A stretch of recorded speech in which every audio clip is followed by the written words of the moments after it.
మోకాల నొప్పులకు ఎటువంటి సర్జరీ లేకుండా ఎపియాన్ పెయిన్ క్లినిక్ అందిస్తున్న అత్యాధునిక చికిత్స.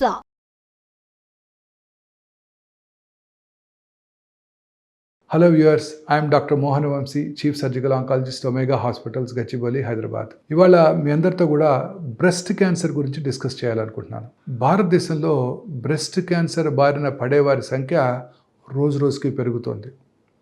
ఐసీఎంఆర్ న్యూఢిల్లీ వారి అంచనా ప్రకారం 2022లో అంటే 2 సంవత్సరాల క్రితం 2,24,000 కొత్త బ్రెస్ట్ క్యాన్సర్ పేషెంట్స్ భారతదేశంలో డయాగ్నోస్ అవ్వబడ్డాయని వారు అంచనా వేశారు. యాక్చువల్లీ సైంటిస్టు అలాగే డాక్టర్స్ బిలీవ్ చేసేది ఏంటంటే కరెక్ట్ నెంబర్ దీనికి డబుల్ ఉంటుందని అనుకుంటున్నారు. గవర్నమెంట్ వారి ఎస్టిమేట్ ప్రకారం ప్రతి 4 నిమిషాలకి ఒకరు బ్రెస్ట్ క్యాన్సర్ పడుతున్నారని వారు అంచనా వేస్తున్నారు. అంటే బ్రెస్ట్ క్యాన్సర్ బారిన పడేవారి సంఖ్య పెరిగిపోతుంది. అలాగే బ్రెస్ట్ క్యాన్సర్ బారిన పడి దానివల్ల మరణించే వారి సంఖ్య, మోర్టాలిటీ కూడా చాలా ఎక్కువగా ఉంటుంది. కారణం ఏంటంటే బ్రెస్ట్ క్యాన్సర్ మీద అవగాహన లేక, బ్రెస్ట్ క్యాన్సర్ సిమ్టమ్స్ మీద అవగాహన లేక చాలామంది స్త్రీలు ఇప్పటికీ కూడా చాలా లేట్ స్టేజెస్లోనే డాక్టర్ దగ్గరికి వస్తున్నారు.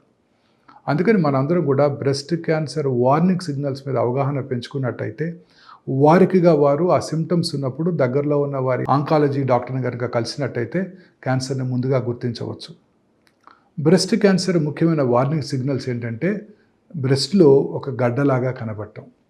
అది ఏ వయసులో అయినా కూడా అశ్రద్ధ చేయకూడదు. చిన్నపిల్లల్లో అంటే టీన్స్లో కూడా బ్రెస్ట్ గడ్డలు చాలా కామన్గా కనబడుతుంటాయి. అవి నాన్ క్యాన్సరస్ గడ్డలే ఉంటాయి 99%.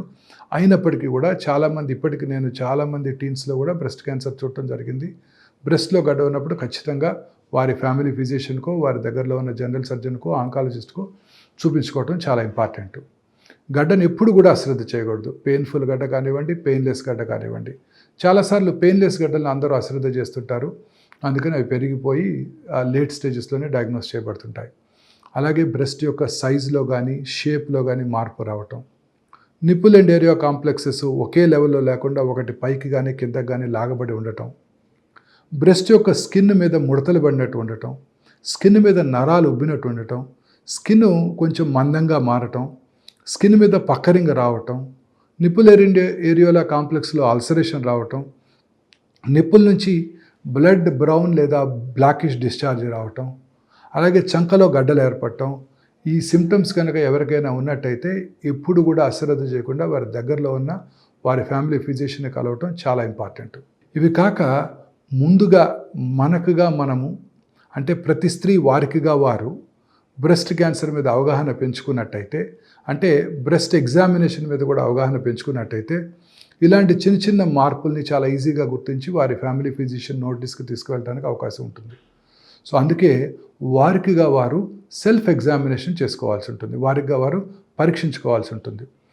లెఫ్ట్ బ్రెస్ట్ని రైట్ హ్యాండ్తోనూ, రైట్ బ్రెస్ట్ని లెఫ్ట్ హ్యాండ్తోనూ, ఫ్లాట్ ఆఫ్ ద హ్యాండ్తో, టిప్స్ ఆఫ్ ద ఫింగర్తో కాకుండా ఫ్లాట్ ఆఫ్ ద హ్యాండ్తో పరీక్ష చేసుకోవాల్సి ఉంటుంది. సిస్టమేటిక్గా సెంటర్ నుంచి పెరిఫెరీకి లేదా పెరిఫెరీ నుంచి సెంటర్కి, పైనుంచి కిందకి ఏదో ఒక అలవాటు ప్రకారం అలవర్చుకున్నట్టయితే వాటిలో వచ్చే మార్పుల్ని చాలా ఈజీగా గుర్తించవచ్చు. పీరియడ్స్కి ముందు బ్రెస్ట్ కొంచెం టెండర్గా ఉంటాయి, లంపీగా కూడా ఉంటాయి. కాబట్టి పీరియడ్స్ అయిపోయిన తర్వాత ఒక వారం తర్వాత చాలా సప్పులుగా, పెయిన్లెస్గా ఉంటాయి. ఆ టైంలో పరీక్ష చేసుకోవడం చాలా ఇంపార్టెంట్. స్నానం చేసేటప్పుడు కూర్చొని సోప్ రాసుకున్నాక, ఎందుకంటే సోపీ హ్యాండ్స్ స్లిప్ అయ్యి లంప్స్ని ఈజీగా ఐడెంటిఫై చేయడానికి అవకాశం ఉంటుంది. ఆ తర్వాత స్నానం అయిన తర్వాత రూమ్కి వచ్చి పడుకొని షోల్డర్ బ్లేడ్ కింద చిన్న పిల్లో పెట్టుకొని ఆపోజిట్ హ్యాండ్తో ఆ బ్రెస్ట్ని ఎగ్జామిన్ చేసుకోవటం, అలాగే ఆపోజిట్ షోల్డర్ బ్లేడ్ కింద ఇంకో చిన్న పిల్లో పెట్టుకొని ఈ సైడ్ కూడా ఎగ్జామిన్ చేసుకోవటం చాలా ఇంపార్టెంట్. ఆ తర్వాత అద్దం ముందు నుంచొని 2 బ్రెస్ట్ ఒకే సైజులో ఉన్నాయా, నిప్పుల్ అండ్ ఏరియా కాంప్లెక్స్ ఒకే లెవెల్లో ఉన్నాయా, బ్రెస్ట్ యొక్క స్కిన్ మీద ఏమైనా మార్పులు ఉన్నాయా, ముడతలు పడి ఉన్నాయా, నరాలు ఉబ్బు ఉన్నాయా, నిప్పుల్ అండ్ ఏరియా కాంప్లెక్స్ నార్మల్గానే ఉందా, ఏదైనా పుండుగానే ఏమైనా పడిందా, ఒకసారి నిప్పుల్ని స్క్వీజ్ చేసుకొని ఏమైనా డిశ్చార్జ్ ఉందా లేదా తెలుసుకోవటం చాలా important. Blackish, brownish, bloody discharge కనుక ఉన్నట్టయితే ఇమ్మీడియట్గా వారి ఫ్యామిలీ ఫిజిషియన్ నోటీస్కి తీసుకువెళ్ళి జబ్బు లేదు అని నిర్ధారణ చేసుకోవాలి. రెండో ఇంపార్టెంట్ స్క్రీనింగ్ టూలు మ్యామోగ్రఫీ. ఈ మ్యామోగ్రఫీ పరీక్ష చాలా ఇంపార్టెంట్. చాలామందికి ఈ మ్యామోగ్రఫీ పరీక్ష మీద చాలా అపోహలు ఉన్నాయి. మ్యామోగ్రఫీ చేసుకున్నప్పుడు రేడియేషన్ ఎక్స్పోజర్ ఉంటుంది, ఆ రేడియేషన్ వల్ల క్యాన్సర్ వస్తుందని కూడా చాలామంది పేషెంట్స్ నాతో చెప్తూ ఉంటారు. అది పూర్తిగా అపోహ మాత్రమే. నిజమేంటంటే కొత్తగా వచ్చిన డిజిటల్ మ్యామోగ్రామ్లో రేడియేషన్ ఎక్స్పోజరు చాలా తక్కువగా ఉంటుంది. అందువలన మనం చాలా అతి తక్కువ రేడియేషన్తోనే బ్రెస్ట్లో ఉన్న గడ్డలను ఐడెంటిఫై చేసుకోవడానికి ఈ మ్యామోగ్రఫీ పరీక్ష ఉపయోగపడుతుంది. మూడో ఇంపార్టెంట్ టెస్ట్ ఏంటంటే ఈ డిజిటల్ మ్యామోగ్రఫీతో పాటు ఎంఆర్ మ్యామోగ్రఫీ. కొన్నిసార్లు స్కార్డ్ బ్రెస్ట్, ఇంతకుముందు లంపెక్టమీ చేయబడి ఉండటం, ఇంకేదైనా ఇతరత్ర కారణాల వల్ల బ్రెస్ట్ మీద చిన్న ఆపరేషన్స్ గురవటం, వీళ్ళలో ఈ ఎంఆర్ మ్యామోగ్రఫీ చేసుకోవడం ద్వారా ఖచ్చితంగా మనం బ్రెస్ట్లో ఉన్న లంప్ని ఐడెంటిఫై చేసుకోవడానికి అవకాశం ఉంటుంది. ఇదే కాకుండా ఇప్పుడు పెట్ ఎంఆర్ మ్యామోగ్రామ్ కూడా అందుబాటులోకి వచ్చింది. అంటే ఎఫ్డిజి ఇంజెక్షన్ ఇచ్చి ఎంఆర్ మ్యామోగ్రామ్ చేయడం ద్వారా బ్రెస్ట్లో ఉన్న చిన్న లంప్ని కూడా అది క్యాన్సరస్ లంపా కాదా చాలా అక్యురేట్గా ఐడెంటిఫై చేసే పరికరాలు కూడా ఇప్పుడు మనకి హైదరాబాద్లో అందుబాటులోకి వచ్చాయి. సో ఈ బ్రెస్ట్ స్క్రీనింగ్ ద్వారా మనం చాలా కేర్ఫుల్గా మనం కనుక నేర్చుకున్నట్టయితే క్యాన్సర్ని ఎర్లీ స్టేజ్లో గుర్తించినట్టయితే బ్రెస్ట్ తీయకుండానే బ్రెస్ట్ని కన్జర్వ్ చేస్తూ, బ్రెస్ట్ని సేవ్ చేస్తూ బ్రెస్ట్ క్యాన్సర్ నుంచి పూర్తిగా క్యూర్ చేయడానికి అవకాశం ఉంటుంది. సంవత్సరానికి ఒకసారి ట్రైన్డ్ హెల్త్ పర్సనల్ దగ్గర కానీ, లేడీ డాక్టర్ దగ్గర కానీ వెళ్ళి పరీక్ష చేయించుకోవటం, వారితో పరీక్ష చేయించుకుంటున్నప్పుడు ఎలా పరీక్ష చేసుకోవాలి నేర్చుకోవటం కూడా very important aspect of this breast screening. ఇక ఒకసారి అనుమానం వచ్చినప్పుడు క్యాన్సర్ని డయాగ్నోస్ చేయడానికి మనం అల్ట్రాసౌండ్ గైడెడ్ బయాప్సీ చేయడం ద్వారా అది ఏ రకమైన క్యాన్సర్నో పూర్తిగా తెలుసుకోవడానికి అవకాశం ఉంటుంది. క్యాన్సర్ని డయాగ్నోస్ చేశాక నెక్స్ట్ స్టెప్ స్టేజింగ్ అంటే బ్రెస్ట్ క్యాన్సర్ ఏ స్టేజ్లో ఉంది తెలుసుకోవటం. ఈ బ్రెస్ట్ క్యాన్సర్ ఏ స్టేజ్లో ఉందో తెలుసుకోవడానికి మనం పెట్ సిటీ స్కాన్ చేయడం జరుగుతుంటుంది. పెట్ సిటీ స్కాన్ అలాగే PET MR of the whole body చేయడం ద్వారా క్యాన్సర్ ఏ స్టేజ్లో ఉందో మనం ముందుగా తెలుసుకోవచ్చు. ఈ స్టేజింగ్ తెలుసుకోవడం ద్వారా అర్లీ స్టేజ్లో ఉన్నట్టయితే సర్జరీ చేసుకోవటం, లేట్ స్టేజ్లో ఉన్నట్టయితే ముందుగా కీమోథెరపీ ఇచ్చి దాన్ని డౌన్ సైజ్ చేసి తర్వాత ఆపరేషన్ చేయటం, ఫోర్త్ స్టేజ్లో ఉన్నట్టయితే కీమోథెరపీ, టార్గెటెడ్ థెరపీ, ఇమ్యూనోథెరపీలు ఇవ్వటం ద్వారా వారి లైఫ్ స్పాన్ని పొడిగించడానికి అవకాశం ఉంటుంది. చాలామందిలో ఒక అపోహ ఉన్నది, బ్రెస్ట్ క్యాన్సర్ రాగానే బ్రెస్ట్ మొత్తం తీసేస్తారు అనే ఒక అపోహతోనే చాలామంది భయపడుతుంటారు. బ్రెస్ట్ క్యాన్సర్ని మనం ఎర్లీగా గుర్తించినట్టయితే బ్రెస్ట్ తీయకుండానే బ్రెస్ట్ క్యాన్సర్ని పూర్తిగా క్యూర్ చేసుకోవడానికి అవకాశం ఉంటుంది.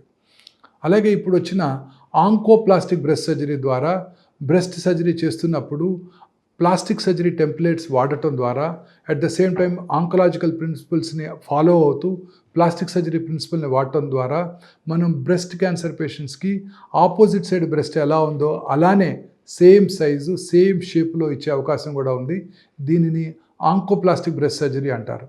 అర్లీ స్టేజ్లో డయాగ్నోస్ చేసినప్పుడు ఆంకోప్లాస్టిక్ బ్రెస్ట్ సర్జరీ చేయడం ద్వారా బ్రెస్ట్ యొక్క సైజులో కానీ షేప్లో కానీ ఎటువంటి మార్పు లేకుండా బ్రెస్ట్ క్యాన్సర్ సర్జరీ చేయడానికి మనకు అవకాశం ఏర్పడింది. ఇలాగనే ఈ బ్రెస్ట్ క్యాన్సర్ సర్జరీ తర్వాత పోస్ట్ ఆపరేటివ్ పెథాలజీ రిపోర్ట్ని బట్టి చాలామందికి కీమోథెరపీ, రేడియోథెరపీ, హార్మోన్ థెరపీ అలాగే టార్గెటెడ్ థెరపీలు కూడా అవసరపడవచ్చు. ఈ కీమోథెరపీ, టార్గెటెడ్ థెరపీస్ చాలామందికి అవసరపడుతుంటాయి. చాలామందిలో అపోహలు ఉన్నాయి, ఈ కీమోథెరపీ వల్ల అనేక రకాలైన టాక్సిటీ ఉంటుందని. బట్ మనం గుర్తుంచుకోవాల్సింది ఏంటంటే ఇదంతా కూడా ప్యూర్లీ టెంపరీ టాక్సిటీ. కీమోథెరపీ ఇచ్చిన 2-3 రోజులు ఉంటుందే తప్ప అది కంటిన్యూస్గా ఉండదు. కీమోథెరపీ అయిపోయిన తర్వాత పూర్తిగా వారు దీని నుంచి విముక్తి చేపట్టడానికి, క్యాన్సర్ నుంచి పూర్తిగా కోలుకోవడానికి కూడా అవకాశం ఉంది.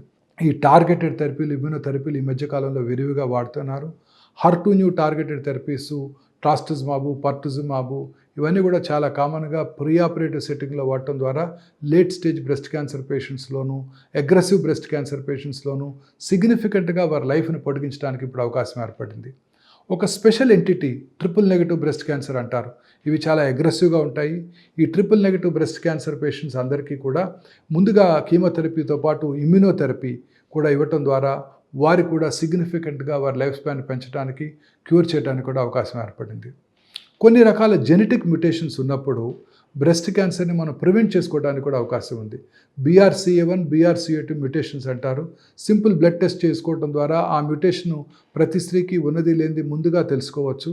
Family history of breast cancer ఉన్నవాళ్ళు, అర్లీగా బ్రెస్ట్ క్యాన్సర్ వచ్చిన వాళ్ళు, ఫ్యామిలీలో ఒకరికన్నా ఇద్దరికి బ్రెస్ట్ క్యాన్సర్ ఉన్నవాళ్ళు, బైలేటరల్ బ్రెస్ట్ క్యాన్సర్ ఉన్నవాళ్ళు, ఓవేరియన్ క్యాన్సర్ ఉన్నవాళ్ళు చిన్న వయసులో, వీళ్ళందరూ కూడా ఈ BRCA1, BRCA2 మ్యుటేషన్ అనాలిసిస్ చేయించుకోవడం ద్వారా వాళ్ళకి జన్యుపరంగా క్యాన్సర్ వచ్చే అవకాశాలు ముందుగా గుర్తించవచ్చు. Best example top Hollywood movie heroine miss Angelina Jolie. వారి 2011లోనే వారి తల్లిగారికి ట్రిపుల్-నెగటివ్ బ్రెస్ట్ క్యాన్సర్ ఉన్నది కాబట్టి ఈ టెస్ట్ చేయించుకొని ఆ 2 పాజిటివ్ ఉండటంతో వారు ముందుగానే 2 బ్రెస్ట్లు, 2 ఓవరీలు తీయించేసుకోవడం ద్వారా, అంటే రిస్క్ రిడక్షన్ సర్జరీ ద్వారా క్యాన్సర్ రాకుండా చేసుకోవడానికి అవకాశం ఉంది. Thank you viewers.